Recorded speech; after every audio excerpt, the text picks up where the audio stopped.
Je risque gros en faisant cette vidéo, mais à ce qui paraît, on a encore la liberté d'expression. Moi, c'est Wendy, je suis photographe et styliste, et mon art, il est engagé.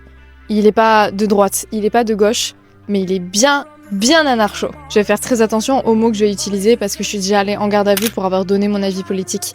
Apparemment, on est surveillé de très près. Le monde, c'est le chaos. Mais pourquoi il y a personne qui se révolte? Pourquoi personne ne se réveille?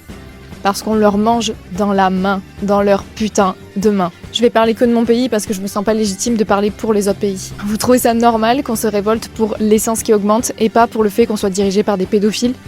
Vous trouvez ça normal qu'il y a plus le chaos en France quand le PSG a gagné plutôt que quand il y a un génocide réel dans notre monde? Vous trouvez ça normal qu'on continue à liker et à faire des mèmes sur Epstein, sur tout ce qui se passe? Le problème, c'est que quand on vous parle de chaos, vous pensez directement à la violence, au fait de détruire le pays, de tout casser, de tout brûler. C'est pas vraiment ça, l'anarchie. Cette anarchie-là, elle est punie. Et quoi de mieux que la peur pour contrôler son pays? Alors au lieu de liker le mème que tu as vu sur Epstein, sur Trump, sur tout ce qui se passe dans le monde, utilise les réseaux intelligemment. Partage, parle, défends. Oui, mais la politique, c'est tabou. C'est pas tabou pour les gens qui ont besoin qu'on en parle. On parle bien de sexe, d'argent, pourquoi pas de politique, pourquoi pas défendre? La peur et l'argent, c'est ça qui nous contrôle.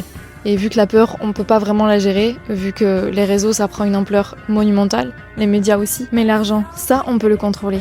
Alors n'hésitez pas à boycotter des marques, renseignez-vous. Renseignez-vous sur ces marques qui soutiennent, qui ferment leur gueule, ou qui tout simplement financent ce genre de choses. Je vous en supplie, arrêtez de dire eat the rich. Non, on veut tous devenir riches. Ça sert à rien d'aller brûler une Porsche, si demain on te donne cette Porsche, tu vas la traiter comme si c'était ton propre bébé. Non, moi je te parle de eat the ultra riche. Avant de créer un chaos, il faut bien réfléchir. Parce que je le répète, un chaos, c'est pas juste détruire, c'est pas juste être violent, c'est agir. Si t'es artiste, parle à travers ton art, partage, perds des abonnés, c'est pas grave, c'est pas ça qui fait la fame de toute façon. Si t'es un influenceur, parle, perds des abonnés aussi, on s'en fout, mais parle, t'as de l'influence, alors fais-le.